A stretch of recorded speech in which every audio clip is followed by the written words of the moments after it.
You know, for over 2,000 years, there's been this one short book that has served as the ultimate guide to strategy. It's been studied by generals, by CEOs, by leaders of every kind imaginable. Today, we're diving deep into Sun Tzu's The Art of War. I mean, right from its very first line, the book just hits you with the immense stakes. This isn't some game or a simple book of tactics. We're talking about survival itself.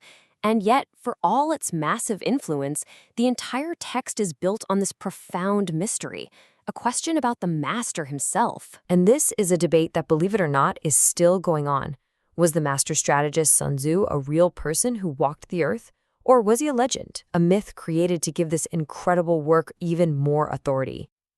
To really get the book, we first have to grapple with the man, or the myth. All right, so here's the plan. We'll kick things off with the legend of Sun Tzu himself. Then we'll dive into his biggest ideas, the concept of winning without a fight, the incredible art of deception, and his timeless formula for victory. And finally, we'll ask why this ancient text still matters so much today. So let's jump right into the legend. You know, the most famous story about Sun Tzu? It's not actually from a battlefield. No, it's from a king's courtyard, and it's this wild test that just perfectly shows the kind of brutal discipline he was all about. Okay, so the story goes like this. King Holu, who's heard about this Sun Tzu guy, challenges him to prove his methods on 180 of the king's own concubines. So Sun Tzu gives a command, they just giggle.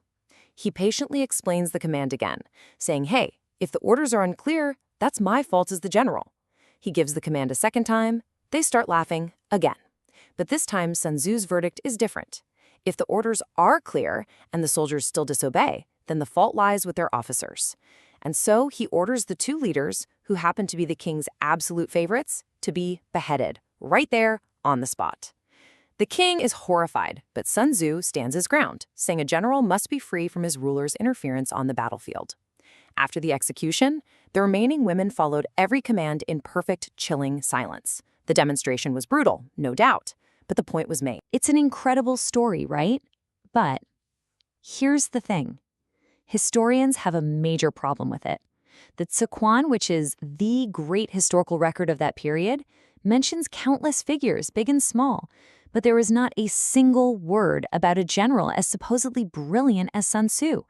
This isn't some minor detail, it's a huge, glaring omission, and it's why so many scholars think, hey, maybe this guy was just a legend.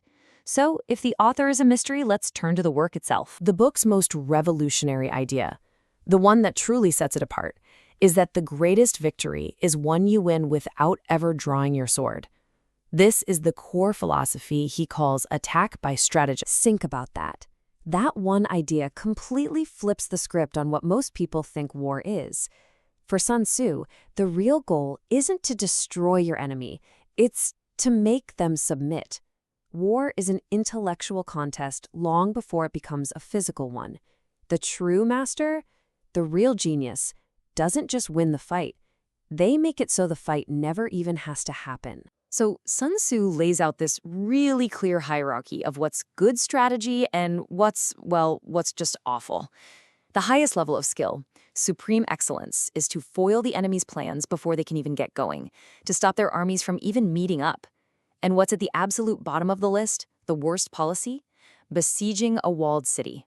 To him, it's just a total, complete waste. And get this, Sun Tzu actually breaks it down.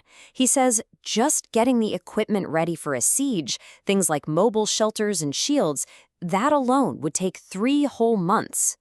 Then you need another 3 months just to build up the dirt ramps to get to the walls. We're talking a massive drain of time, money, and most importantly, lives, often for very little gain. A skillful leader just finds a better way. So what is that better way? More often than not, it's deception. If you can't overpower your enemy with brute force, you have to outthink them. This line right here is probably one of the most famous in the entire book, and it's the engine that powers almost all of his tactics. It's not about being stronger. It's about getting inside your enemy's head and completely messing with their perception of what's real. And the tactics that flow from this are just a masterclass in psychological warfare. Your whole goal is to create a distorted reality for your opponent. You want to make them feel overconfident, to make them misjudge how far away you are, to see chaos where you've actually got perfect order. In short, you make the enemy act on bad intel, leading them right where you want them. There's a fantastic story about one of his descendants, a guy named Sun Pin, that shows this perfectly. He was at war with the state of Wei, and he ordered his retreating army to light 100,000 campfires on the first night. The next night, only 50,000, and on the third, just 20,000.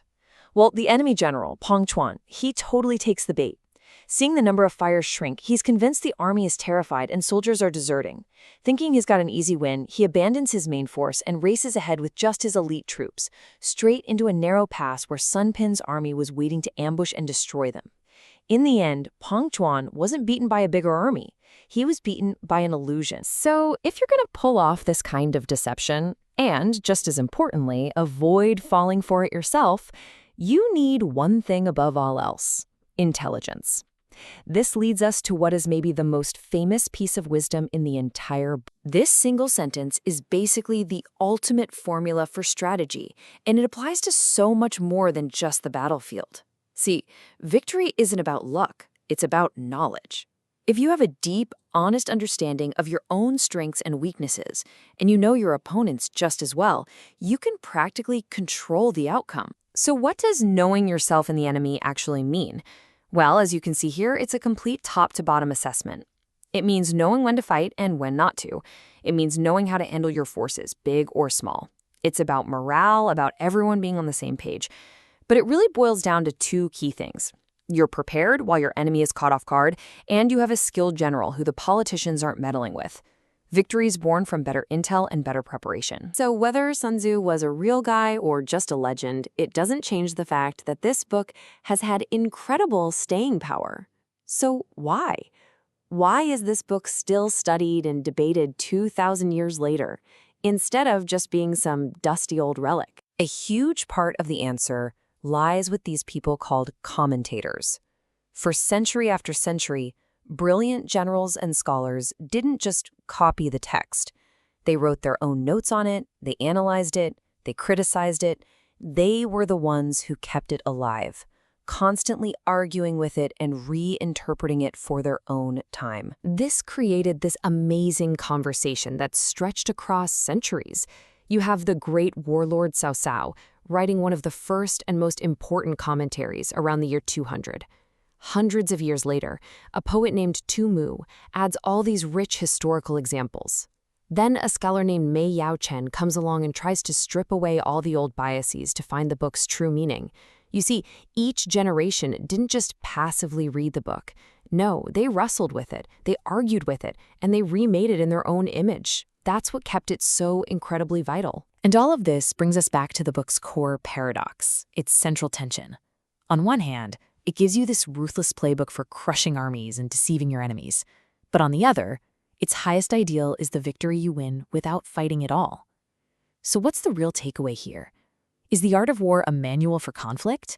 Or is it actually a profound guide on how to avoid it?